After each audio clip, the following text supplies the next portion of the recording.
കേരളത്തിലൊരു trend എന്ന് പറഞ്ഞു കഴിഞ്ഞാൽ +2 കഴിഞ്ഞാൽ നേരെ ഏതെങ്കിലും ഒരു സബ്ജക്റ്റിൽ ഡിഗ്രി ചെയ്യും. ഇപ്പോഴും കുറെ ആൾക്കാർ കുറെ വേറെ കോൺസെപ്റ്റുകളിലേക്ക് പോകുന്നുണ്ടെങ്കിലും ഇപ്പോൾ ഈ KES UPSC പോലെയുള്ള കോഴ്സുകളൊക്കെ ഒരു 21 വയസ്സായിട്ടുള്ള ഒരു ഡിഗ്രി കഴിഞ്ഞ കുട്ടിക്ക് എഴുതിയെടുക്കാൻ പറ്റുന്ന ഒരു കാര്യമാണ്. ഇത് നമ്മളുടെ കുട്ടികൾക്ക് പകുതിയിലേറെ ആൾക്കാർക്കും ഇതിനെക്കുറിച്ച് വലിയ ധാരണയില്ല. സാറിന് എന്താണ് പറയുന്നത്? ഡിഗ്രി കഴിഞ്ഞ് നിൽക്കുന്ന ഒരു കുട്ടിക്കുള്ള ഒരു ബെസ്റ്റ് ഓപ്ഷൻ ആണോ KES? അല്ലെങ്കിൽ ഇതിനെ എങ്ങനെയാണ് ആ കുട്ടികൾ ഒരു എക്സാം എന്നുള്ള ഒരു നിലയ്ക്ക് കണ്ട് അതിൽ കൂടുതൽ മാർക്ക് കിട്ടാൻ അല്ലെങ്കിൽ സ്കോർ ചെയ്യാൻ വേണ്ടി what they have to do? സാറിന് എന്താണ് പറയാനുള്ളത്? എനിക്ക് ഫസ്റ്റ് ഓഫ് ഓൾ ഇതിൽ പറയാനുള്ളത് ആക്ച്വലി ഇപ്പോൾ എക്സാംസിൻ്റെ പാറ്റേൺ ഇപ്പോൾ PSC ആയാലും UPSC ആയാലും ഇപ്പോൾ ഒരു മാറ്റം വന്നിട്ടുണ്ട്. ഒരു ഇപ്പോൾ PSC തന്നെയാണെങ്കിലും ചോദ്യങ്ങളൊക്കെ അനലിറ്റിക്കൽ ലെവലിലേക്ക് മാറിക്കഴിഞ്ഞു. UPSCക്കും അത് തന്നെയാണ്. ഇപ്പോൾ ഒരു കുട്ടിക്ക് തീർച്ചയായിട്ടും ഒരു ഡിഗ്രി കഴിഞ്ഞൊരു ഒരു ഒരു എന്താ പറയുക ഒരു ഗ്രാജുവേറ്റിന് തീർച്ചയായിട്ടും ഈ പരീക്ഷകൾക്ക് കോമൺ ആയിട്ട് തയ്യാറെടുക്കാൻ പറ്റുന്ന ഒരു അവസരമുണ്ട്.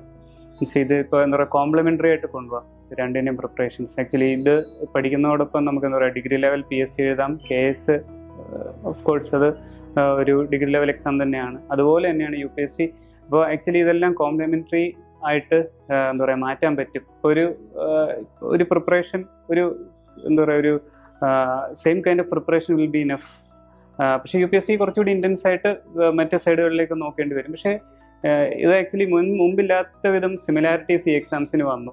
അപ്പോൾ അതുകൊണ്ട് തന്നെ ഈ ഓപ്പർച്യൂണിറ്റി ആക്ച്വലി ഒരു നല്ല ഒരു ചേഞ്ചാണ് ഈ വന്നിരിക്കുന്നത്. അപ്പോൾ അതുകൊണ്ട് എന്താ പറയുക ഒരു ഗ്രാജുവേറ്റ് ആയിട്ടുള്ളൊരു വിദ്യാർത്ഥിക്ക് തീർച്ചയായിട്ടും ഇപ്പോൾ പ്രിപ്പയർ ചെയ്യാൻ എന്താ പറയുക ഈ 3 ഓപ്ഷൻസും ഒരു സിമിലറായിട്ട് തന്നെ ഒരു പ്രിപ്പറേഷൻ കൊണ്ടുപോകാൻ പറ്റും. അവർ ആക്ച്വലി ഒരു പെർസീവറൻസ് ഉണ്ടായിരിക്കണമെന്നേ ഉള്ളൂ. പെർസീവറൻസ് മീൻസ് അവർ അപ്ഡേറ്റഡ് ആയിരിക്കണം ഇഷ്യൂസിനെ പറ്റി. പിന്നെ ബേസിക്സ് അവർ ഒന്നുകൂടി ഒന്ന് ബ്രഷപ്പ് ചെയ്യേണ്ടി വരും. ഇപ്പോൾ NCERT ഒബ്വിയസ്ലി അതിപ്പോൾ ചെയ്യുന്ന ഒരാൾക്ക് തീർച്ചയായിട്ടും ചെയ്യേണ്ടി വരും. അപ്പോൾ അതൊരു നല്ല ഒരു പ്രിപ്പറേഷൻ പാറ്റേൺ ആയിരിക്കും തോന്നുന്നു.